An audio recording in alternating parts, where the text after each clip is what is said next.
வணக்கம் நண்பா. தளபதி ஃபேன்ஸ் எல்லாத்துக்குமே வணக்கம். ஸோ நம்ம தளபதி வந்து இப்போ கோட்டில் வந்து நடிச்சிட்ருக்காரு. படத்தோட ஷூட்டிங் அப்படின்றது ஒரு பக்கம் பரபரப்பாக போயிட்டுருக்கு.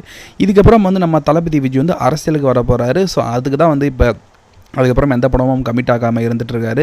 இப்போ 2024 வந்து எம்பி எலெக்ஷன் வரப்போகுது. அதில் வந்து தளபதி விஜய் வந்து போட்டியிட போகிறாரு அப்படின்றது கன்ஃபார்ம் ஆகிடுச்சு. பிப்ரவரி மாதம் தான் வந்து அந்த கட்சியோட பேர் என்ன, கட்சியோட சின்னம் என்ன அப்படின்ற எல்லா அறிவிப்பும் அஃபிஷியலாக வரும் அப்படின்ற மாதிரி தகவல் வந்துட்டுருக்கு. இன்னும் ஒரு வாரம் அல்லது 2 வாரத்தில் வந்துடும்னு சொல்கிறாங்க. இப்போ இந்த கட்சியோட பேர் என்ன அப்படின்ற மாதிரியான ஒரு தகவல் வந்திருக்கு. அந்த கட்சியோட பேர் என்ன, நம்ம தளபதி ஆரம்பிக்க போகிற கட்சியோட பேர் என்னன்றது வந்து தமிழ்நாடு முன்னேற்ற கழகம், அதாவது வந்து டிஎம்கே அப்படின்ற மாதிரி வந்து ஒரு தகவல்கள் ஓடிட்டுருக்கு. ஆனால் இது வந்து கன்ஃபார்ம் ஆயிலேருந்து தெரியல. ஆனால் டிஎம்கே அதாவது தமிழ்நாடு முன்னேற்ற கழகம் இப்படின்ற பேரில் தான் வரும் அப்படின்னு வந்து ஒரு சில வந்து சொல்லிட்டு இருக்காங்க. ஆனால் இது கன்ஃபார்மாக அப்படின்னு வந்து தெரியல. ஆனால் இதுவும் இருக்கிறதுக்கு வாய்ப்பு இருக்குது. ஒருவேளை தளபதி இது வைக்கிறாரா இல்லை இன்னும் யோசிச்சதை வைப்பாரா அப்படின்னு வந்து தெரியல. அஃபிஷியல் அனௌன்ஸ்மெண்ட் அப்படின்றது வந்து இன்னும் ஒரு சில நாளே வந்துடும். வெயிட் பண்ணி பார்க்கலாம். இதுபோல் தளபதி பற்றின அப்டேட்ஸ்லாம் நீங்கள் உடனுக்குடன் பார்க்கணும். மறக்காமல் நம்ம சேனலை சப்ஸ்கிரைப் பண்ணுங்கள் நண்பா. தேங்க்யூ.